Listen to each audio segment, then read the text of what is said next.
Calvin Dark is the principal and co-founder of RC Communications, specializing in social media, public relations, and crisis management. I want to get your take on Jens Stoltenberg's message about Russia to this joint session of Congress.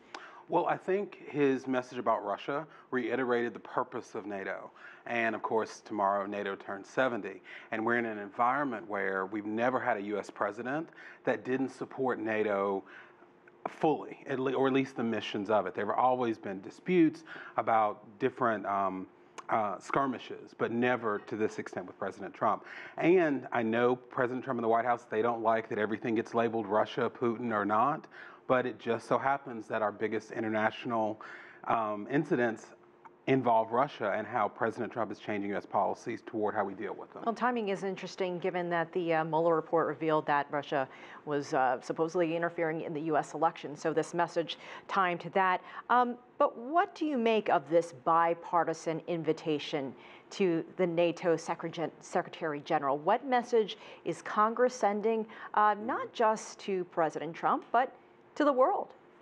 I think the message was first sent to our allies. One, because President Trump knows how Congress feels on this issue, and he's not going to change.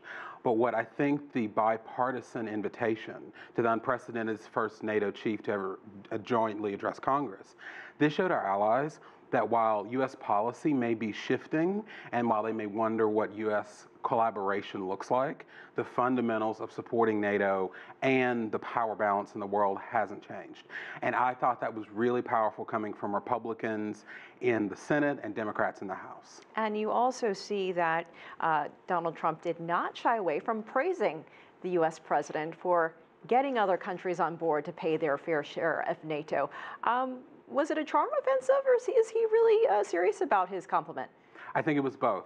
One, I think we have all learned, particularly world leaders, just like the NATO chief, President Trump responds well when he's praised and complimented. He actually mentioned that yesterday, that people don't compliment him as well as the NATO chief had.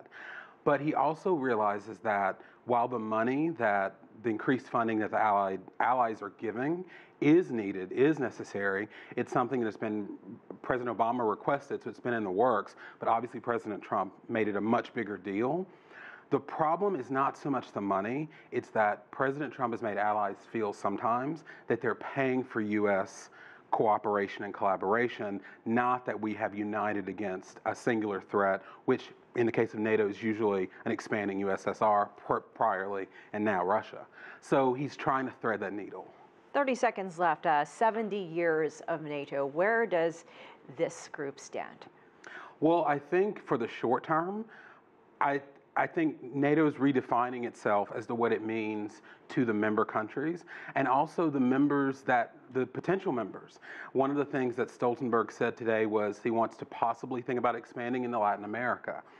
But that would require a U.S. policy from Congress and the administration that shows we accept NATO the way it is. Because if we can't accept it the way that it is, we're not going to grow it. But I think in the long term it will happen.